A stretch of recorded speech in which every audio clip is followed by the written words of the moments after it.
키키올릭입니다. 권순우가 2023년 아주 핫한 출발을 보이고 있습니다. 2021년 9월 아스타나 오픈 이후 두 번째 투어 결승 진출.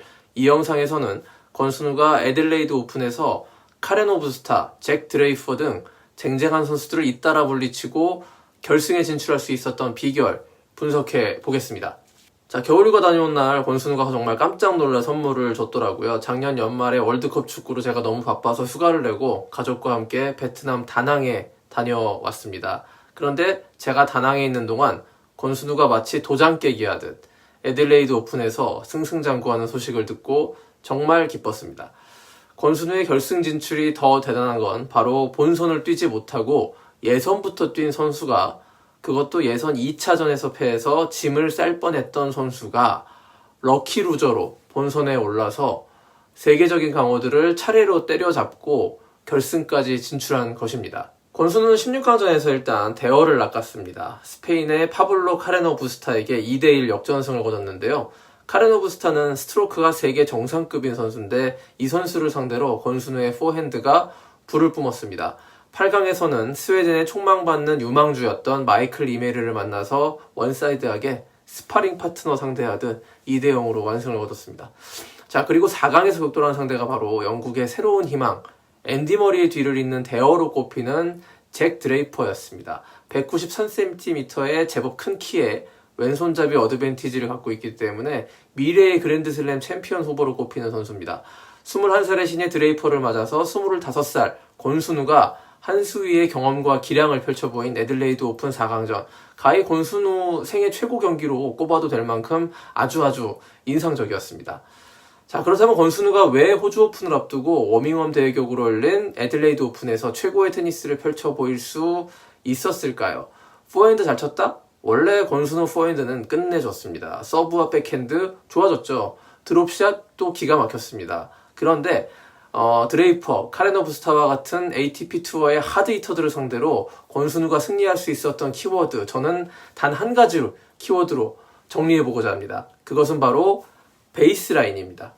권순우가 올 시즌 보여준 테니스는 전 세계적으로 매우 큰 희귀성까지 갖추고 있다고 저는 생각을 하는데요. 그것은 바로 베이스라인보다 더 앞으로 올라가서 테니스 공을 때리는 극단적인 공격 앞으로 전술입니다. 이것이 왜 희귀성을 갖고 있느냐? 대부분의 요즘 잘 나가는 선수들 보면요, 베이스라인에서 한 걸음, 두 걸음 내려와서 치는 형태의 테니스를 구사하기 때문이죠. 베이스라인 위로 올라가기보다 안정적으로 내려와서 공을 받아 넘기고 스트로크, 랠리 싸움으로 이어나가는 방식입니다. 조코비치, 나달, 또 메드베데프와 치치파스, 즈베레프까지 전부 이런 방식으로 치는 선수들이라고 할 수 있습니다. 크게 보면요.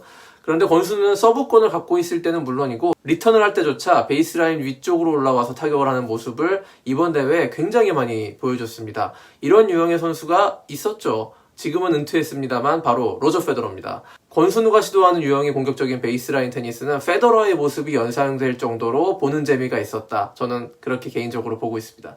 그러면 권순우의 이 베이스라인 앞쪽까지 올라와서 공격적인 플레이를 펼치는 게 왜 잘 먹히느냐? 그것은 바로 권순우의 최대 장기인 포핸드와 드롭샷을 연계할 수 있기 때문입니다. 권순우 포핸드의 가장 큰 강점은 한 템포 빠르게 끊어치는 것이죠. 알카라스처럼 사실 엄청난 스피드가 담겨있지도 않고 나달과 같이 어마어마한 양의 탑스핀을 거는 포핸드도 아니죠. 권순우 포핸드가 무서운 이유는 상대의 반응 시간을 주지 않는 한 템포 빠른 공격이기 때문입니다.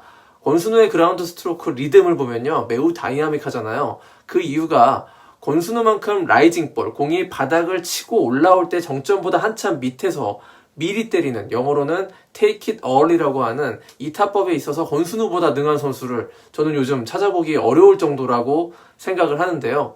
권순우의 장기인 이 템포 빠른 라이징 포핸드를 잘 살리기 위해서는 베이스라인 위쪽으로 올라가서 때려야만 이 강점을 극대화할 수 있기 때문이라는 것입니다. 권순우의 애들레이드 오픈에서 가장 큰 변화, 바로 리턴 포지션이라고 저는 생각합니다. 상대의 세컨 서브를 받을 때 베이스라인에서 한두 걸음까지 들어가서 올라가서 굉장히 공격적으로 빠르게 끊습니다. 키리오스가 종종 이런 리턴을 선보이곤 했죠. 이렇게 베이스라인에서 두 걸음 앞쪽에서 리턴 컨택이 되면 서버는 굉장히 당황할 수밖에 없거든요. 준비가 안 되기 때문입니다. 그래서 드레이퍼가 중요한 순간에 더블 폴트를 남발한 경향이 이번 경기 있었는데 이게 사실 권순우의 아주 공격적인 리턴 포지션이 유발한 포스트 에러에 가깝다. 저는 이렇게 생각을 합니다. 권순우가 시즌 초반에 좋은 성과를 내고 있습니다. 첫 대회였던 애들레이드 1차 대회 여기서 예선 1회전에서 도미닉 팀을 이겼잖아요. 그때도 이런 공격적인 테니스를 잘 살리는 전략이 엿보였거든요. 이건 1년 반 전 아스타나 오픈에서 우승할 때와 또 달라진 것입니다. 그때 당시 영상을 보면요. 결승전 제임스 더거스의 세컨 서브를 권순우는 베이스라인 3, 4m 뒤에서 감아 올리는 그런 작전을 구사했거든요. 하지만 권순우가 가진 최고의 장점인 포핸드와 그리고 드롭샷을 제대로 살리기 위해서 저는 권순우가 이렇게 리턴 포지션부터 베이스라인 앞쪽에서 시작하는 게 맞다라고 저는 생각합니다. 작년에 제가 전국체전에 출전한 권순우와 유다니엘 코치를 만난 적이 있었습니다. 유다니엘 코치가 순우의 이 리턴 포지션에 대해서 언급한 적이 있었거든요. 그걸 비시즌에 제대로 연마를 한 것이고 이렇게 시즌 초반부터 성과를 내고 있는 것이라고 저는 평가하고 싶습니다. 권순우의 테니스가 빛을 발하기 위해서는 서브가 또 절대 필요합니다. 왜냐하면 포핸드 공격을 극대화할 수 있기 때문이죠. 첫 서브 성공률이 높고 그 서브가 위력적이라면 권순우가 3구 때부터 포핸드로 랠리를 확실하게 주도할 수가 있고요.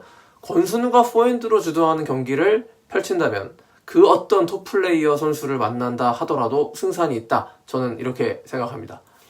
권순우는 이제 생애 두 번째 투어 결승전 진출입니다. 한국 테니스 전설 이영택과 동률이고요. 이영택은 2001년 휴스턴 클레이코트 대회에서 첫 결승 진출, 그리고 2003년 아디다스 인터내셔널에서 두 번째 투어 결승에 올라서 생애 처음이자 마지막 투어 우승을 차지한 기억이 있습니다. 권순우가 결승에 올라온 바티스타 아구까지 잡아준다면 이영택이 갖고 있는 기록을 능가하게 되는 것인데요. 25살, 권순우는 이미 선배 이영택이 이룬 업적들과 필적할 만큼의 기록들을 쌓아가고 있습니다. 앞으로 5, 6년 거뜬히 활약해준다면 한국 테니스 역대 최고의 선수 타이틀, 한국 테니스 고트는 아마 권순우가 되지 않을까 싶습니다. 권순우는 이제 다음 주 개막하는 호주 오픈 첫날 월요일 경기부터 잡혀 있는데요.